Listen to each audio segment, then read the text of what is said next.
હવે કાંઈ બોલતો નહીં અને હવે બોલતો આમાં મજાય નથી. ગીગો કે તો હું તને ક્યાં કાંઈ બીજું કહું છું. મારા યજમાનને લઈ આવ. 15 વર્ષના વાણા વાઈ ગયા. મારો યજમાન તો આલોક છોડીને પરલોકમાં વયો ગયો, પણ આ ધરતીની માથે એક ગાંડો ગેલો મેઘતો ગયો તો એ તું હાચવી ન ગઈ.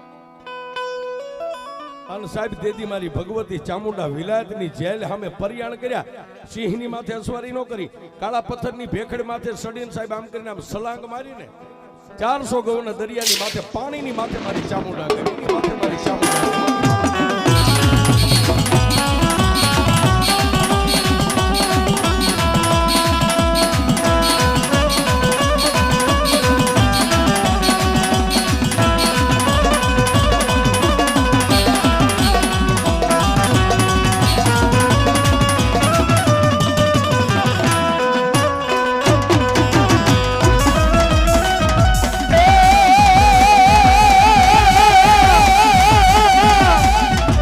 દોડતી આવે એ મારી દરિયા દોડતી આવે, મારી ચામુંડા દેવી આવે, મારી દરિયા દોડતી આવે. દરિયા દોડતી આવે એ મારી દરિયા દોડતી આવે, એ મારી ચામુંડા દેવી આવે, એ મારી ચામુંડા દેવી આવે.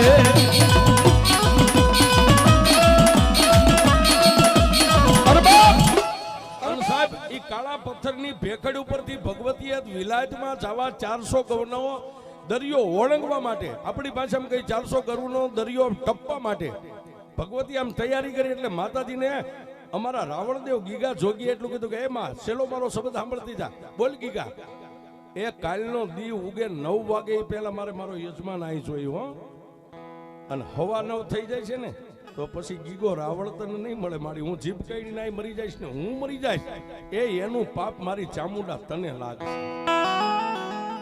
અને તેથી સાહેબ મારી ચામુંડાએ કીધું ગીગા 9 વાગવા દઉં તો ને, એ 9 વાગે પહેલા જો વિલાયતની જેલને ભાંગીને મારા કાળિયાને કોટડા ન પોગાડું, એ તો એના કરમ ભાગલે ચામુંડા નહીં મહા.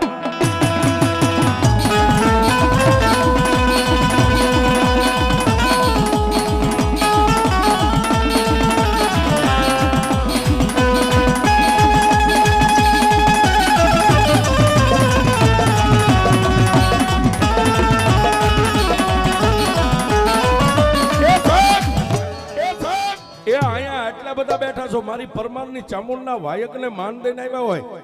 સાહેબ જેના વડવાએ જો કદાચ આ ધરતી ઉપર મારી ચામુંડાને ક્યાંય મંડાણ માંડીને બેહારી હોય સાહેબ 8 ઈંટના મંડાણે, અને જો એના વડવાની લટે ચામુંડા રમતી હોય, એના વડવાએ મારી ચામુંડના જો અમર પિયાલા પીતા હોય અને આજ એનું બાનું લઈને અહીં બેઠા હોય, એ સાહેબ જ્યાં જ્યાં મારી ચામુંડાનું બાનું લઈને બેઠા, કોઈની લટે હોય, કોઈના કાંડે હોય, કોઈની લોબડીએ હોય, અને આવા સમયે જો આજ મારી પરમારની ચામુંડાનો આંકલો ન થાય ને, એ તો એના કુળમાં મારી ચામુંડા ન બેઠી હોય.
જેમાં